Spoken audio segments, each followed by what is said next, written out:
So, So yeah, Dave, thanks again for doing this. no problem. This is Thanks for having me. man, my pleasure. This is the first goalie All right. coach or trainer I've had, Yeah, awesome. which Awesome is to so hear. sad because I should have started with one. But Well, he's always getting shafted, right, that's John? it. So, Everyone's slammed. yeah, You know, yeah, when we talked with the summer, for sure. you said find you in October, and here we are at the Or end. October, yes. And you've been traveling everywhere, so thanks again for giving me some time. This No is problem. super cool. Yeah, thanks for having me. Yeah, and 5 Minute Major is really it's just a podcast about great people in the sport of hockey Okay. that I think are making a good difference, doing it for the right reasons. And yeah, thanks for being here. Yeah, This no is problem. Thanks for fantastic. having me. Yeah, of course, man. Well, look, I'd love to start first. It's just an intro, your own words. I'd like to hear from you first for the audience and everyone else who don't know who you are. Okay. Just share a bit. I have some stories I'd love to tease out for the conversation. Okay, But we'll start okay. first with just who you are Yeah. and maybe how you got introduced to the game. And yeah, we'll start with Yeah. that. Okay. Well, we'll be here for a bit. So, my name's Dave Dolecki. I'm the owner of the Crease Goaltending Academy. So, I have a goalie school at it's called the Quench now at Canland Ice Sports Etobicoke, and I've been there since 1998. Damn. But my journey starts me, a lot before that as well too. So I grew up in Toronto. I played my minor hockey with 4 years on the Red Wings, 4 years on the North York Canadians. After that, I was drafted to London Knights. Played a couple of years with Oakville Blades, Leamington Flyers, Milton Merchants, Nice. and then I played at Ryerson University for a couple of years. But when I was in Bantam, Yeah.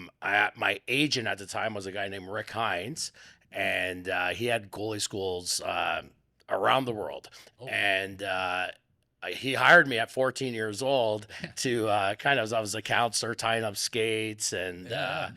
filling up water bottles to help with his camps. And they were predominantly in Toronto at that time. And from the time I was 14 to about 27, say my age here, I worked his camps, and I went all across North America. When I stopped working with him when I was 27, we had 170 schools in the States. Wow. And he gave me a lot of responsibilities, from picking the instructors to, giving the program. So, I've technically, since the time I was 14, have been teaching goaltending. So, I was there for a while from the age of, 14 to 27. And then from that point on, then I went on my own, and I've been doing it ever since. Fantastic. It's to have the kind of longevity. A long time hockey. doing That's this. like And amazing. yeah, it's pretty ironic that, I've never had another job my whole life. Yeah. There's probably not many people that could say that. No, there's not. But that's the only thing I've ever done is train Fantastic. goalies since I was 14 years old. Wow, good for you. That's amazing. Thank I love you. the come up and through minor hockey, get Yeah. drafted. You played CIS, which I think is a great loop. You're coaching in that loop now. Yep. Which is great. Yep. Talk to me a little bit about the story. Carnivale. What happened in Quebec? Carnivale. What happened with Louis Carnivale? Louis. When we- Wow. You broke curfews. You heard that, eh? I had to, Well, yeah, we had. it's a Google search. Yeah. I know it's on there. One of my better moments, but well, I was playing for Ryerson at the time, and myself and some of the other coaches on the team. Yeah. Not just We it was like our 25th game, and we weren't a very strong team, Yeah. and we were making playoffs, and I was actually starting already doing my goalie school stuff. Oh, okay. So I wasn't coming back to the school, and that evening I had 72 shots to be exact, and I love that you know. yeah, I know exactly. And we went out, myself and some of the coaches, Yeah. and then we got back in. We shouldn't have went out, so we got kicked off the team. the team, yeah. Which in essence, like obviously you can't make curfew, and I get it, but I was already on my way out, Oh, and sure. I wasn't going back, and it actually speeded up the process of getting into goalie coaching. So Louis, if you're listening, There you go, thanks, man. buddy. Thanks, man. yeah. Fantastic. Well, I was trying to find a picture of funny. you from Yeah. there's not many obviously online. Yeah. There's all a bunch of recent stuff, clearly, right? Yeah. But anyways, I saw this article. I was like, Yeah. man, that's hilarious. Yeah, that's Too great. funny. So talk about. So I love how that's how you got into coaching. Obviously, you got into a coaching school from a trainer who is obviously wildly successful. Now, What was it for you? Did you just need help? Like, why did you want to go? Were you training with him at the time? I guess is that how you got into it? Yeah, so again, I was in Bantam. So Yeah. Bantam was like when we were about 15 or Yeah. so. I started going to his goalie Okay. school, Yeah. and he was like my goalie coach. Okay. He was one of my first goalie coach. We didn't really have a lot of goalie coaches back in the day. It was Mm, just your assistant coach shooting pucks on you, telling you to stop it, right. not telling you how, just stop the puck. Stop the puck. So Rick was one of my first goalie coaches, Got it. and I would go to his camps. I would do his clinics. I really enjoyed them. They're a lot of fun. Yeah. Learned a lot.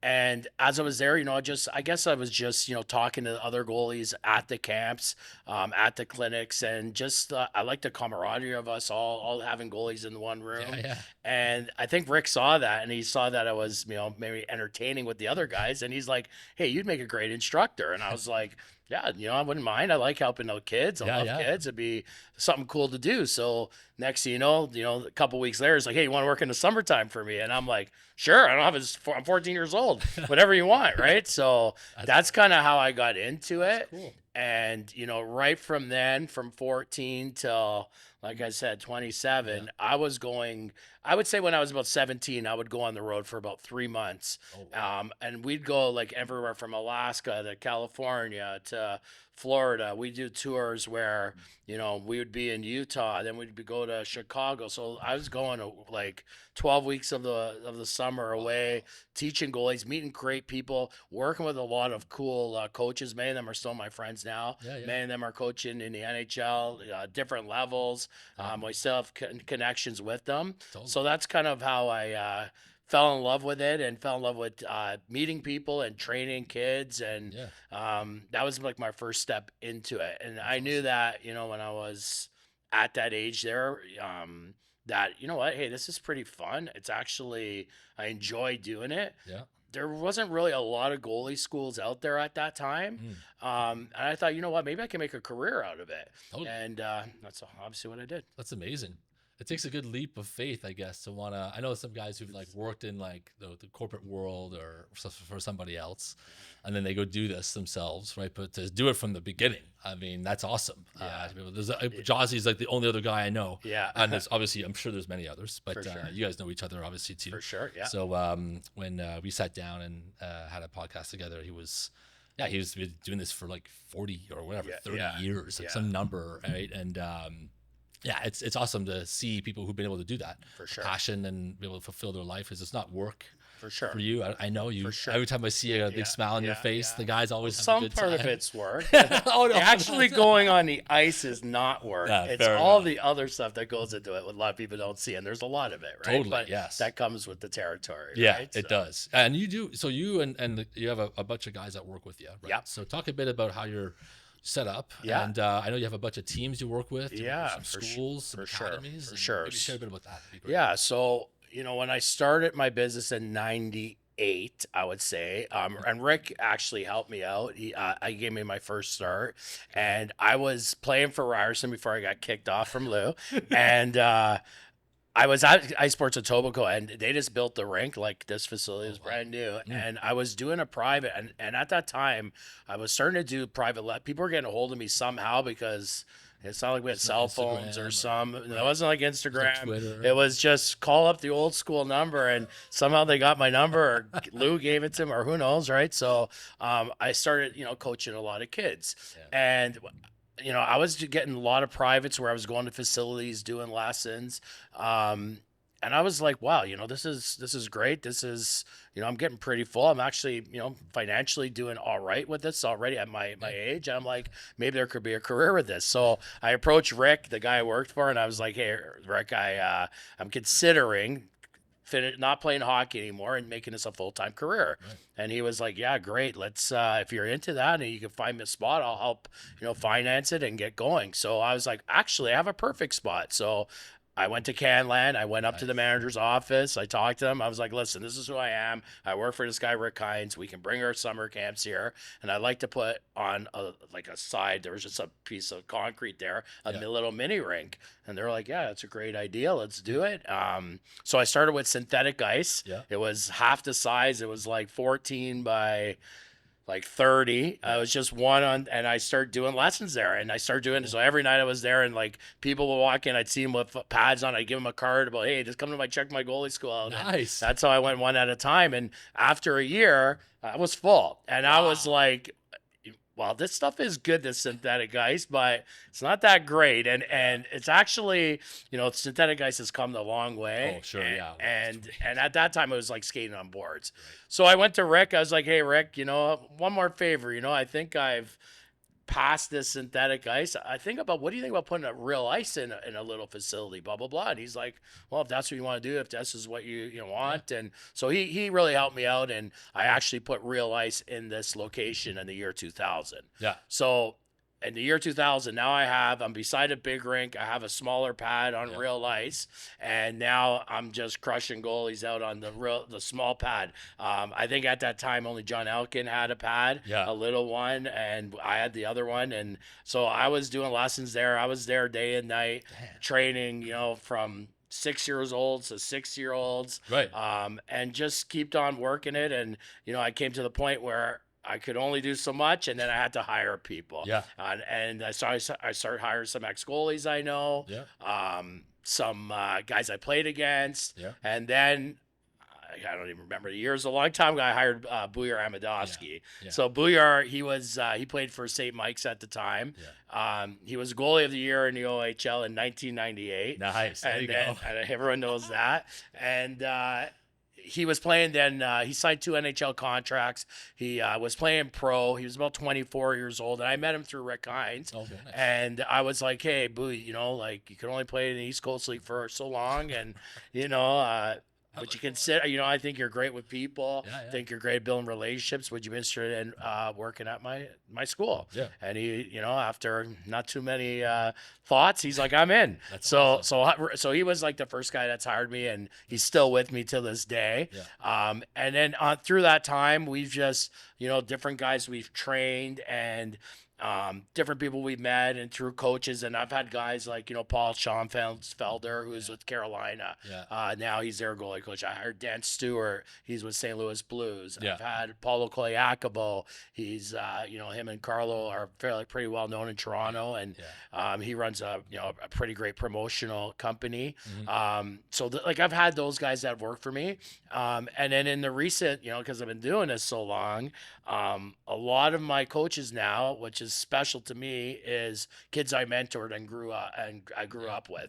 So now a lot of them are my coaches. Yeah. Which is great. That's so awesome. so now I got about 20 of them now that I would say half of them, it's their full-time job now too. Yeah. Half of them are just part-time, and we're always getting new instructors. It's funny. I asked for volunteers last week of kids we trained, and I've gotten like 10 right now, and I think it's a great way to get into the game, see if they like it, see how I like it, Totally. and potentially those guys could be potentially the new coaches. And I want people sharing my ideas and my philosophies on goaltending, and the kids that I train and the people I know, their parents, and those are the ones I want working. And so those are who I have now working for me and running my school. That's awesome.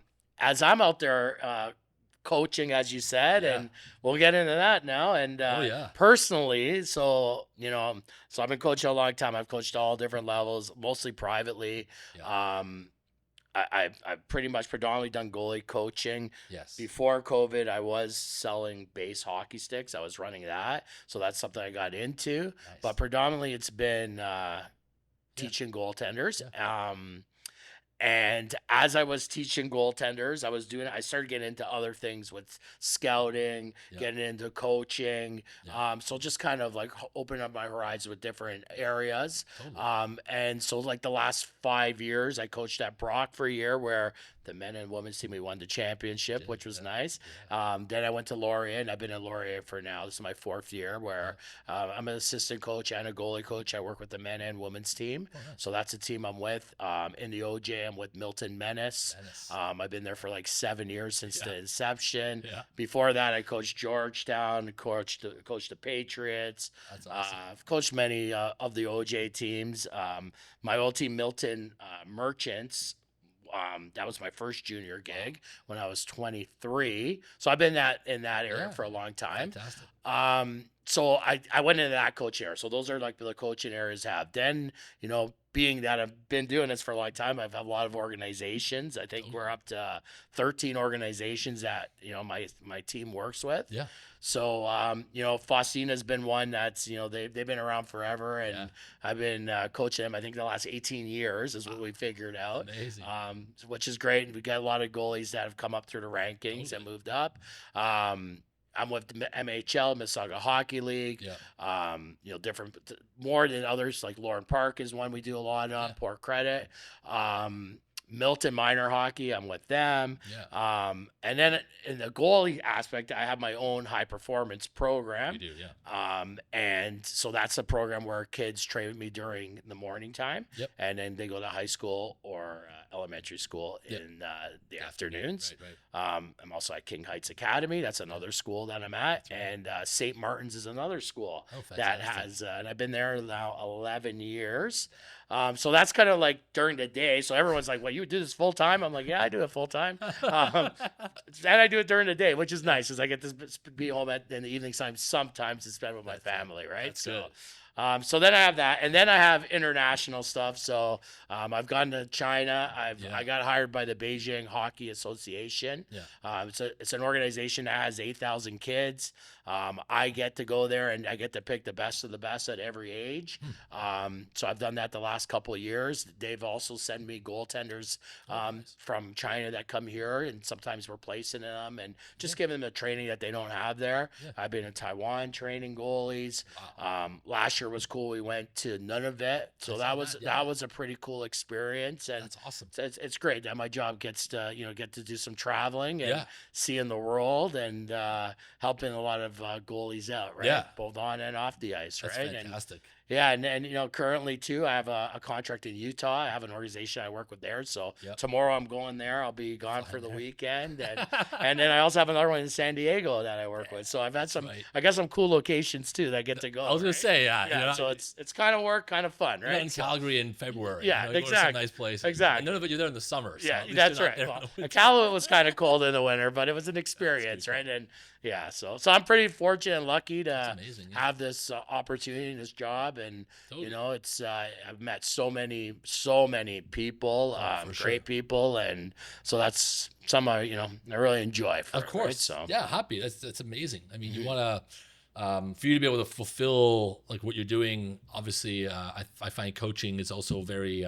very selfless. Like you're not doing this for you, you're doing this to help these other folks get better, right? And the fact that you're doing this at every single level all over the world is fantastic. So thank you. Good for you, man. That's awesome. Thank you. Yeah, and everyone I know who's ever come to your camps, I know Huddy has always been a huge fan. So talk about that. Like, you can be selective. Obviously, you don't bring everybody into who you work with, right? But I know a lot of the shooters you have on the ice too are like high level, like for OHL, NHL level guys. But talk a bit about like, you go out you on Instagram and you advertise, you're looking for folks. Right. Some people apply or reach out. Like, what are you looking for, I guess, when you look at some of the staff or people you want to bring in? So definitely we want good people. I think that's very important. Of course. And people that, that are, the same philosophy as us. So we're good people that work hard. We're teaching the modern goaltending style, but we're not just teaching goaltending. We're teaching you how to be a better person as well too. I think that comes hand in hand. So when I'm picking these instructors, these shooters, a lot of them is from coaches I've known, people that I've worked with. It doesn't happen overnight. Sometimes there are some ones that are bad eggs and you kind of weed them out and sometimes it's trial by error, but for the most part, a lot of the people that we're talking to, they come highly recommended from somebody. Sure. In my camps, for instance, most of my shooters, for instance, are guys who play in the OHL.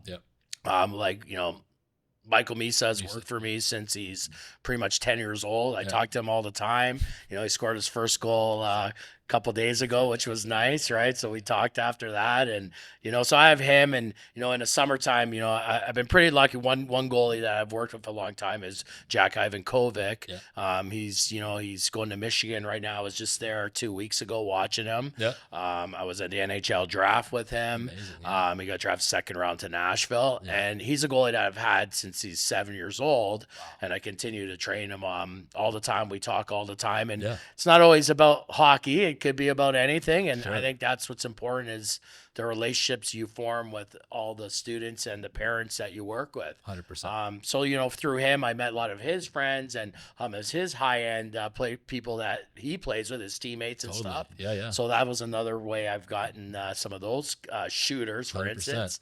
And then again, it's just the years of coaching. You do this for a long time. You meet a lot of good people. I have a lot of good goalies that I've trained. Yeah. That now they're like, hey, what am I gonna do? What or some of them in the summertime, they play pro during the season. Well, what am I gonna do in the off season? Right. And some of them I feel have the right attitude, the right work ethics because they came through my program. Yeah. Those are the ones I want to hire. So That's those awesome. are the ones that work for me, that they know my program inside and out. That's right? it. Yeah, that's awesome. which is That's cool. a great way to bring people up, right? Yeah. And give them an opportunity too. Like, see how it works out for them, and if it's for them, great, right? Keep them on board and keep them rolling. For sure. So that's awesome. For sure.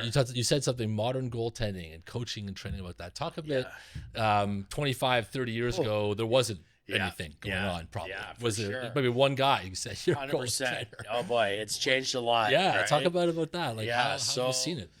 Yeah, so let's say 25 years ago, or even when I played, there really wasn't much goaltending coach. It wasn't like these kids today that can look on Instagram, and we didn't have Instagram, so you couldn't look for drills online because there was no online. Right.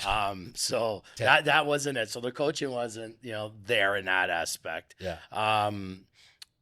It was usually just somebody who was a volunteer parent that would be on the blue line. They would just shoot pucks on you, and you would just stop the puck. And, a lot of, I think, us goaltenders were goalies because maybe our parents were goalies. Sure. Or, you liked the gear, so that's why you ended up doing it. Oh, yeah. I think that's why they became goalies. And then kind of got to be a little bit different to be a goalie, as they all say. I don't know about that, but that's what they say. And, So then you got into it, and I think back in the day it was being a goalie because you weren't afraid of the puck, and you would get stingers. Like, I lost all my teeth playing hockey. I've gotten my shoulders, my knees, and stuff, and again it was because there was no coaching. It was just stop the puck. It didn't matter how you did it. It was just stop it. So that was the first area of stopping the puck I got, and it was from watching on TV too, watching the goalies. It was from my dad telling me what to do, and I remember my dad like whipping balls at me, and like, just take it, and it didn't. I liked it. It was, to me, I found it enjoyable stopping. I said, some hurt, but that was part about being goalie. Totally. So that was the first of how to learn in the goalies. Then I went to goalie school, and Rick was the first guy that kind of taught me some technique, taught me how to do a skate save, taught me how to do a 2-pad slide. Right. All these saves we would never use today. No. But at that time, they were wow, that's like, that makes sense. Open up, get pucks to the corner, a rebound to the corner. No one ever told me about a rebound. So that was the next aspect of it, where I actually got some coaching, and so I was learning from that. But then at that time, there were some other guys in there, but everyone was so guarded with their stuff, and nobody wanted to share their information. Everybody was like, well, if you're coming to this goalie school, we're working on this. This is what we're doing. Right. And back in the day, you were a little more, I would say, loyal to each goalie school. You would stay there, and you wouldn't, it was almost like your cult. You were there. And then there would be another goalie school that, they were working on, let's just say, the butterfly. Oh. While we were like, well, we're not butterfly, but we're stand-up goalies. Right. So that's why we're going here. So they were using that technique where, no one ever thought, hey, why don't we learn all of them we do now? And that would make us better goalies. But back in the day, it was so guarded. So everyone was doing different things. There would be certain guys, even when they'd be at the rink, they would black out the curtains. So Come on. They couldn't even have anyone watching it. Parents would, I remember the time parents would, write stuff down, and certain goalie coaches would run out and be like, what are you writing down? Right. Like, this is my secrets, you know what I mean? So that is definitely changed. Totally. Yeah. And, because I think at those times too, a lot of them, it was about their image, their brand, their stuff, which is great. Yeah. But, they weren't necessarily maybe doing it for the kids. Right. They were doing it for themselves, and they wanted to get, higher in rankings. They wanted to make more money doing it. They wanted whatever their reason was. Yeah. That's how it was then. Right. Then, it started changing more and more. Yeah. And goalies, I found, started going to different places, different stuff. And, at the end of the day, you want to pick up something from everybody. Yeah. In Toronto, there's so many great goalie coaches and around the world. So if you pick up a little bit from everybody, I think it's great. Yeah. So then, people started doing that. They're getting more and more techniques. Yep. And then in Canada, before COVID or at the COVID time, I got a call from Hockey Canada, and they were like, would you be interested in doing this program? We want to bring a goalie coach from each province in, kind of representative, and just to share your ideas and blah blah blah. And I was like, yeah, you know what? Let's do it. And then I did it, and then COVID happened, and then it ended up coming to like an assignment. So I was back in the Ryerson days. I had to write assignment stuff, but it was great. And looking back on it, it was awesome. I networked with so many great people from around the world, especially Canada. That's cool. And we ended up sharing a lot of our ideas and a lot of our our secret sauce to everything. And at the end of the day, that's making us better coaches, and it's making us better goalies, right? And producing better goalies. Yeah. So that's kind of what I did around the COVID time. And and during that time, that's really when, it was just someone to bounce ideas with about goaltending. I had many guys that I worked with at Rick Hines that was doing that. Yeah. But we were kind of working on that stuff, where now it opened my eyes to different ideas. Totally. And these guys, went to Europe, they went to Finland, Russia, so they had some European flavor into it. Yeah. So it was kind of nice. So now you're getting views on everywhere, and at the end of the day, as long as everybody's different as goalies. Yeah. So I think what works for one kid might not work for the other kid. Totally. So it's finding what works and what can bring the most out of that goalie, and I think that's the biggest change to me. It's just the collaborating, being open-minded to different things. Yeah, that's a really good point. Because I think you said too. It's funny that everyone would be sort of guarded with it. I think nowadays, everything's so available. We're good? Yeah, you're good. Okay, cool. No, it's fine. Go ahead. Dude, you're fine. But like now everything, obviously people can see whatever people are posting online. So like you talked about too, like the ability to kind of focus the training on the specific kid, whatever they want to be able to work on. Talk about how the modern goalie, like you said, picking up these different pieces from different places, I think is a great way to look at things, because you can't be sort of one-dimensional in the position. I don't think it exists anymore. For sure. But you've traveled all over. How are you seeing, I guess, goalie position? I always feel like North Americans are maybe different than the European guys, or folks in, I don't know if there's a lot of coming out of Asia. You've been in Asia. Yeah, but like talk about maybe the mindset or the philosophy of are they the same? Are there a lot of parallels? Yeah, it's a good question. You know what? It's every country, I think, has different values and different ways of coaching, and there is differences in different countries. So, for instance, when I go to China, I go to Beijing, and I'm with the best of the best there, and the kids, the goaltenders, we'll talk about goalies, like they're technically, like, they are great. Like their speed is exceptional, probably faster than kids in North America. Maybe their focus is a lot better than, I'm not saying everybody, but in general, their focus is a lot better than, let's say, kids, their drive. But sometimes those areas also, I think, hinder their game.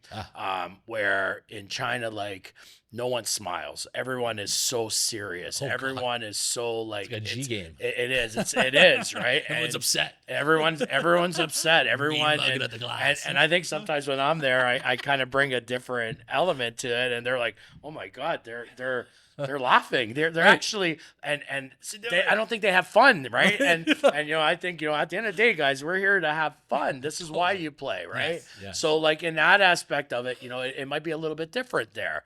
Right.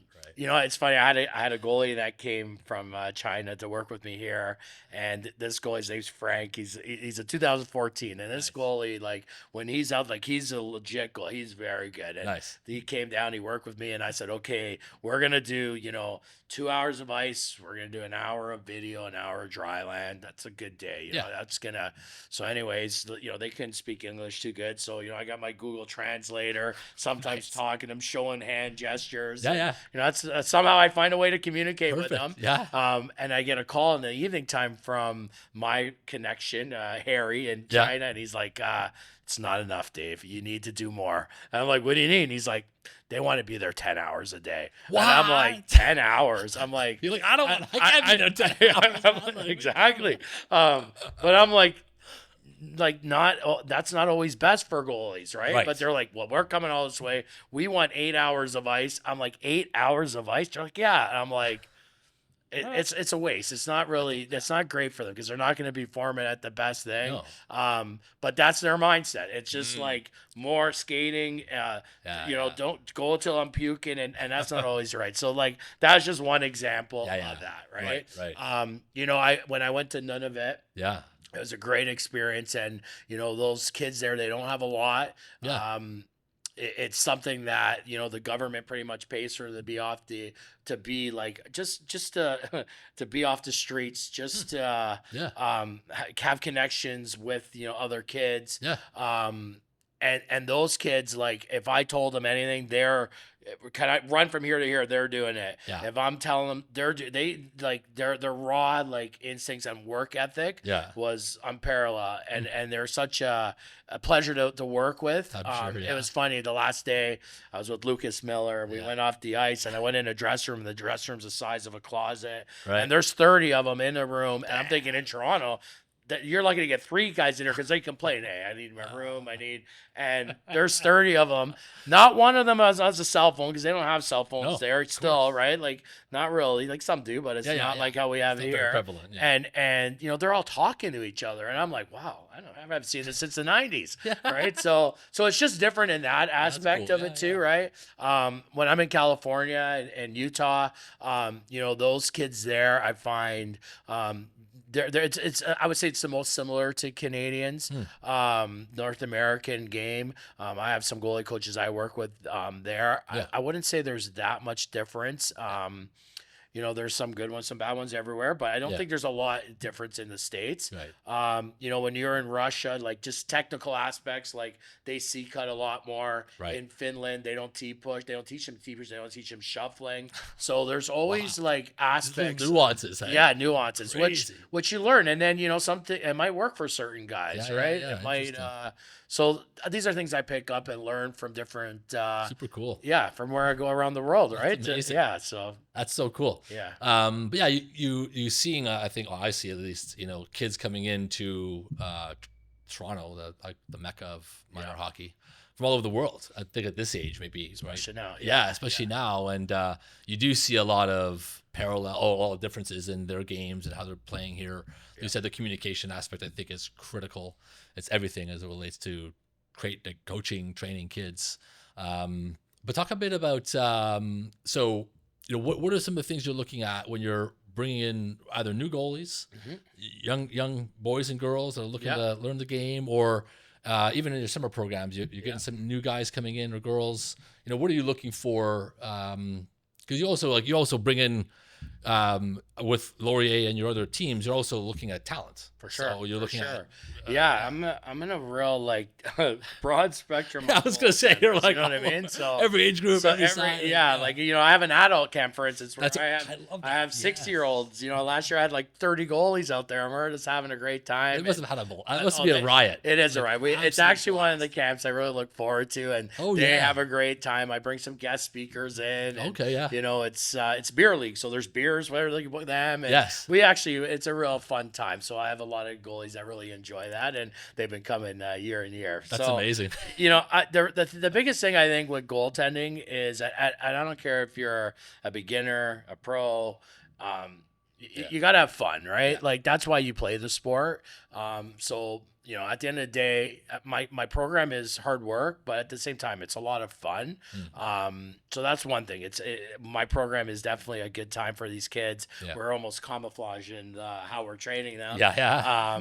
So gamifying it a little bit. Exactly, right? right? We're having games, we're doing stuff, but it's actually making them fun. So, totally. So a big thing I think before, finding goalies, like you said, and how we're doing things is goalies got to be good athletes. I find. So, let's just say, 20 years ago to now, I find that has changed a little bit where, they might not be as good at like basketball. They can't, shoot a basketball. They can't throw a baseball. They can't hit a baseball. Where back in the day, maybe we were a little bit better at that. So, when I'm doing these things, like, I want to make sure, I always say to the kids, especially the little ones, you got to learn first how to crawl, then you walk, then you run. Sure. And I think that's like that in goaltending too. So it takes time with goaltending. You're investing in the kids. Yep. You're investing in their training. And that's how you can get the most out of them. Totally. Just because you go to goalie school doesn't mean, okay, I went to goalie school, I did one lesson, now I'm stopping pucks. Right. Well, I went to one camp, now why am I not getting Killing shutouts? it, yeah. Right? Like goaltending takes a long time, right? It's a lot of repetition. It's a lot of, and the way I really teach it, I'm a big believer in a lot of positive reinforcement. Yeah. And showing them by example of how to do things. And these are things that we do in our camp. We're not, guys are screaming and yelling at you. I know when I played, there was coaches like Louis Carnevale. We'll throw him in there again. Yeah. I haven't said that name in so many years. So, like he was more of a screamer and a yeller. And that's back in the day, it was like that. You were a little more, that's how it was. Nowadays, it's not like that. And the kids, they turn it even away even more, and then they don't respond to it, right? So I think it's, the biggest thing is building connection, a relationship with them, learning, what makes them tick, seeing their strengths and weaknesses, and really building on them. Yeah. Oh, that's awesome. Yeah, I would agree with you, the fun aspect. And I would say probably you tell me, I think this position in hockey is probably the one that you need to enjoy the journey the most. For sure. Because everyone's so obsessed with whatever they think the outcome is for their kid. For sure. They have to kids that don't play the sport. For Kid sure. has to absolutely love it. For 100%. And have fun doing it, right? And everyone that I've talked to, they've always said, like, the number one thing is make sure that the kids are having fun, they love the game. Everything else, like, a very small portion of these kids will go on to do anything after. For sure. And the ones that do, great, right? But for the most part, I think the mindset, at least that I've been adopted and been told, and I've been learned also as a hockey dad, a goalie dad, seeing it. But like you do have to enjoy the process. Right? Sure. It is a journey. For sure. You're gonna have blowout games. You're gonna have shutouts. Yeah. You're gonna have tight ones. It's gonna be good games. Talk a bit about the. So I'm with you there. The joy, I think the sport, but the position specifically, the journey, I think is probably the one that guys have to enjoy probably the most. For sure. Because you can be a really phenomenal Ethan Belchez at 6'4", 190 and go light up in the OHL. I haven't seen many goalies do that. Like I think there's one that's like 16 or 7 that are young and like got drafted and actually have a chance to play in the OHL. Well, a lot of guys they're playing OJ and they're doing CIS or something, right? There's a great path to continue playing. For sure. And there's nothing wrong with that either. And, at the end of the day, not everyone's going to make the NHL, but, with goalies and, I think it helps you in your life skills as well, too. Yeah. You learn how to deal with pressure. Learn how to your parents learn how to deal with pressure. Oh, we do. Your nerves, there's a lot goes to it. Like, you're going back to about there was not a lot of kids, and I've trained thousands of goalies, thousands. Like I don't even know how many does. It's a lot, right? Yeah. And I go back to Jack Ivankovic, Yeah. and ironically, his dad was my goalie partner. Oh, wow. And we played. We kind of grew up with the Rick Hines. We kind of knew each other, and then we were goalie partners when we were 17 in Oakville Blades, and we were just. And he went on. He played at Laurier actually, and he was drafted in the NHL. And when his son was coming up in the rankings, he called me. He's like, "Hey, Dave, my son wants to be a goalie," and it's funny. I get a lot of my buddies who are my age who kids are goalies now, and they call me, "Hey, Dave, it's me. Remember me? I remember playing against you." So I have a lot of friends that and ex teammates that first they're like, "I don't want my kid to be a goalie, but if they're going to be a goalie, I want him with you." Totally. So Jack is he's one of those special ones that came to me when he was like 7, and Frank understood what it would take because he went there and he got drafted. Never made it in the NHL, but he got drafted in the NHL and he understands the process. And so he came with me at that age, and from 7 till like 13. He never did a lesson on the big ice with me. Is that right? Only did the small pad, which we call the incubator. Yeah. And, in that pad, myself, Booyer, and some of my other staff too, he would come there once a week, maybe twice a week the most. Didn't overdo it. He played baseball in the summertime. Yep. And he'd worked on his skating, his fundamentals, his tracking.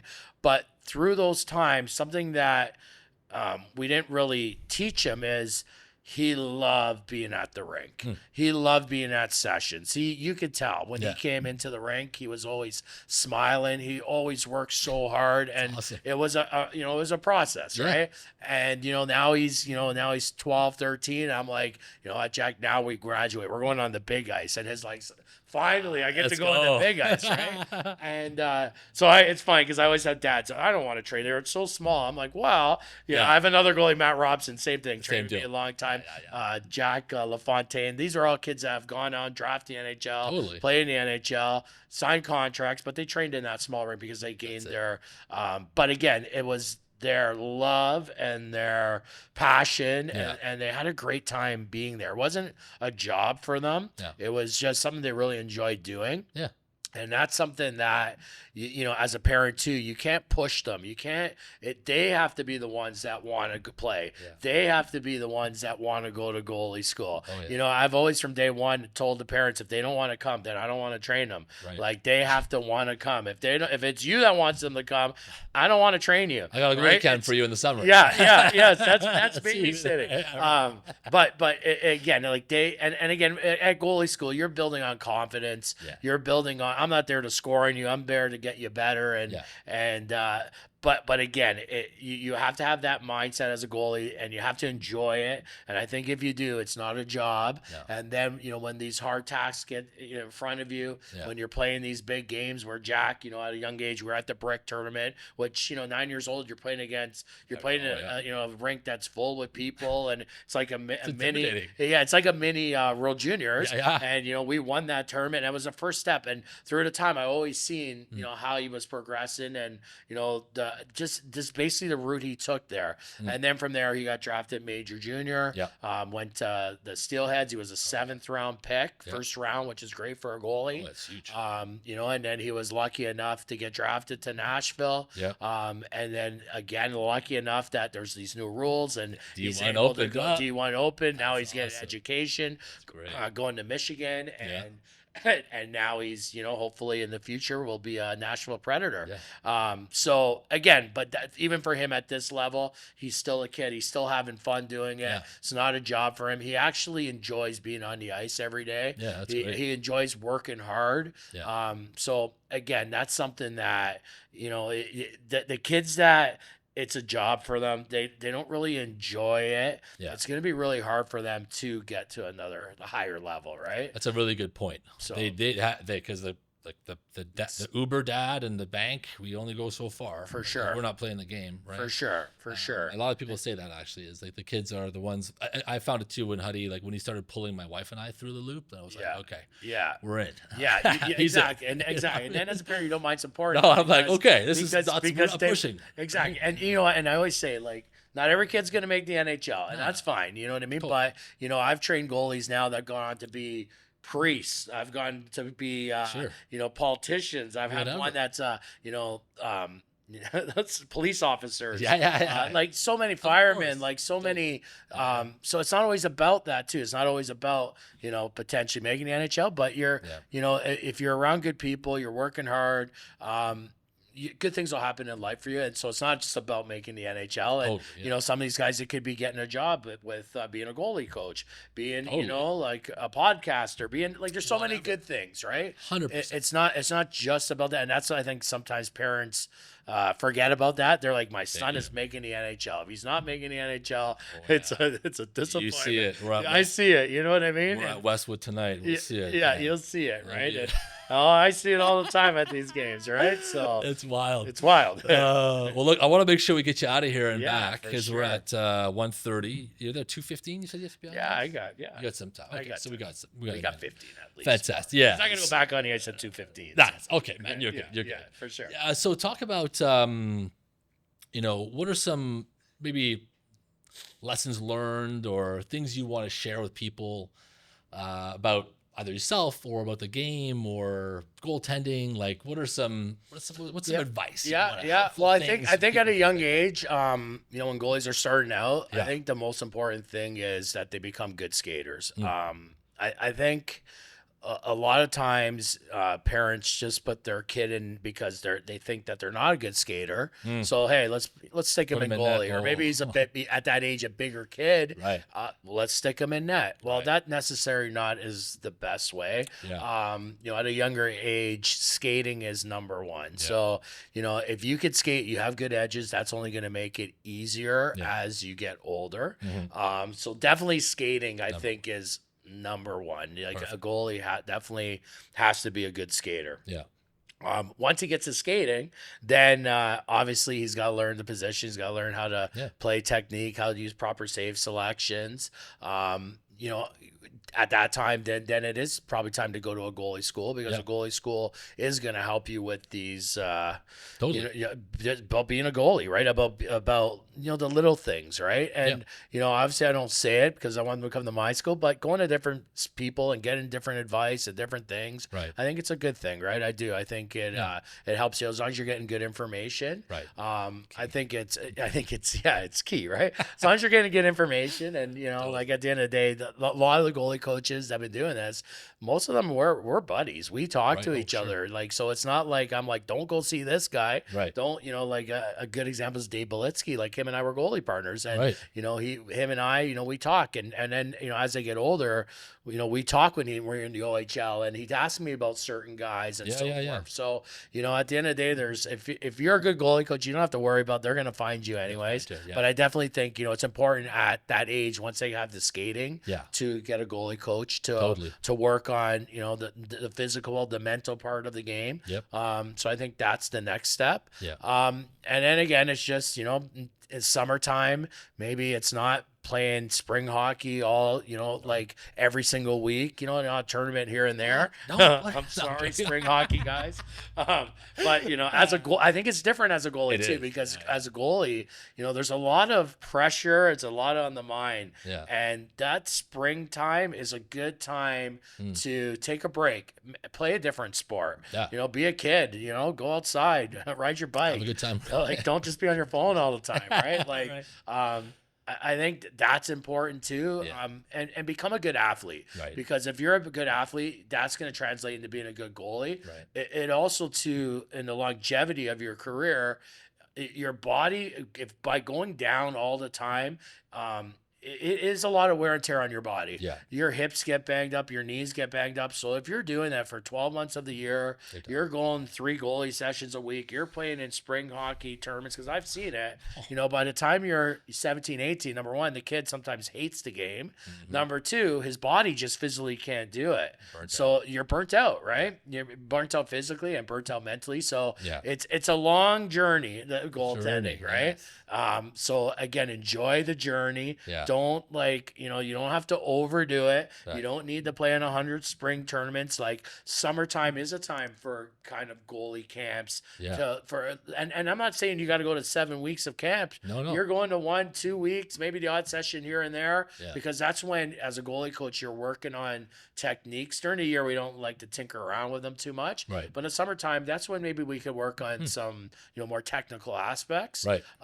So that's a good time to work on those areas. That's a good call. So yeah, I would agree with you on the over rotation on ice, and the not getting any better, getting 4 or 5 games a weekend for all summer for 8 weeks. Like I see a lot of players do it, and there's not a lot of value for goalies. I don't know how much better you're gonna get, right? By doing 200 shots in a weekend. For sure. I don't know. For sure. Get the kid better? For sure. Well, you actually get better in practice, right? Right. When you think of it in practice, you might get 300 shots in a game, you're getting 20. Yeah. So if you're working, properly, you're working hard in practice, that's how you're developing. Yeah.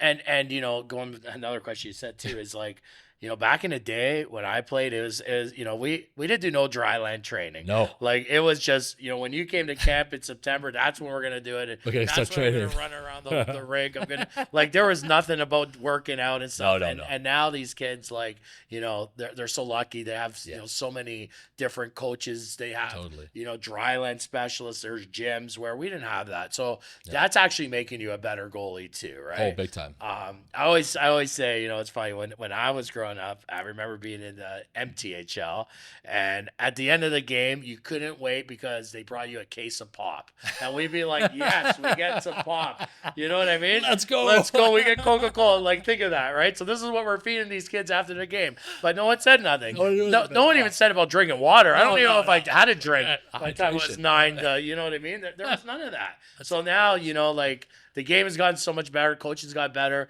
The equipment, oh my God, has gotten so much better. Right. There is more resources with coaching, and that's why goalies are a lot better today too, right? Sure, than they were back in the day as well. Oh, 100%. Yeah, you see the position now. I would agree with you. The athlete is probably what translates. So you see the best, what's required to play on a really small piece of ice. Mm-hmm. You need to be extremely athletic. For sure. It's not just size that helps, clearly ability, but man, you got to be able to move in a variety of different ways that are not natural. So for sure, it's crazy. For sure. Absolutely crazy. And yeah, I agree with you. The accessibility to what's out there, right? Certainly in the off season, in season, I agree with you with the tinkering. Keep it pretty focused on what you're good at doing, and execute and do that. What else did I have for you? What else? Did I have any other questions? So maybe just quickly, you've seen with D1 that changing. Yeah. What are you seeing now? Is it just more options now for the men and women that are in the game? Is that all it's doing? You know what? Yeah, I think there definitely is more options. It definitely now though is catering to the best of the best. If just when you think of it in the GTHL now, most of the kids aren't from the GTA. They're from all over. They're from everywhere, all over the world. Yeah. So now hockey's really you got to be the best of the best. And you got to do these little things or you're not going to be at that level. So the kids that are doing, exceptionally well, the kids that there's more options for them. Yeah. A kid who maybe not as exceptional in certain areas, it might be harder for them. It's in ways where we're giving our Canadian, we're losing maybe some of our Toronto kids that could be playing, where now we're bringing kids in from Ottawa, from Montreal, from Chicago, from China. So we're not, necessarily bringing our athletes up. I see that a lot, but again, it's at the end of the day, it's the best of the best. And one day, these kids, their goal is to make the NHL, and I think that's what your goal should be. I think there's nothing wrong with that. No. So you're gonna at that time, you're gonna be going against all these people, but it's happening now at 9 years old. Yeah. Right. So you're at 9 years old, you're getting this competition with everybody, and Is it right? Is it wrong? It's just how it is, and especially in Toronto here, like you said, the hockey mecca of the world. It's nuts. Like, and then I go back to, I think of San Diego. There's 4 rinks in San Diego, and they bring in a lot of good athletes there. I'm sure. And then I always talk to them, like, how many rinks do you think there are in Toronto? There's like, is there 50? I'm like, 50. Like, there's like 500. Yeah, you know what I mean? That's not even enough. There's not even enough, and we can't even get ice, right? No, exactly. So like, yeah, like it's really you got to be the best of the best now. Those kids that are exceptional, like there is a lot of opportunity for them now. They can play major junior after a major junior, which I think will be a younger league now. Then they'll go to college hockey. As a college athlete now, you're getting your education, which is great. And you're becoming a man, you're a woman, and you're getting stronger. And that's now you could potentially go into the NHL, PWHL. So I think in that aspect, it's a good thing for it. So I think there's good and bad with it for sure. Yeah, I think it's opened a ton. I know some of the American folks I know, they really hate it. Because obviously there's a lot of talent here. For sure, it's come down for sure. It works both ways, and that's awesome. But you got to, if and nowadays, like unfortunately too, like it's become a pretty financial, like it's tough to do this without the financial backing. A lot of kids maybe won't have that opportunity, of course. And these kids that are going this next level, they are at these sports schools, they are training, but at the same time they love doing it, they are getting the excellent coaching they're getting. And that's why if you're not doing that, it's going to be pretty hard now to get to those levels, right? I could see that for sure. So, well, man, thanks so much for sitting down. Yeah, no problem. I really appreciate wanting to do this, and thank you, Cam, for your time. Cam, and man. We're calling this the Hockey Lab Studio. Is that what we're calling that? Can we do that? I'm calling it the Hockey Lab Studio because that's the podcast name, but I'm going to shoot it out here. Well, thanks, Dave. This is great. Thanks, buddy. Really Thanks, appreciate Sean. it. Thanks for having me. I have a tradition here.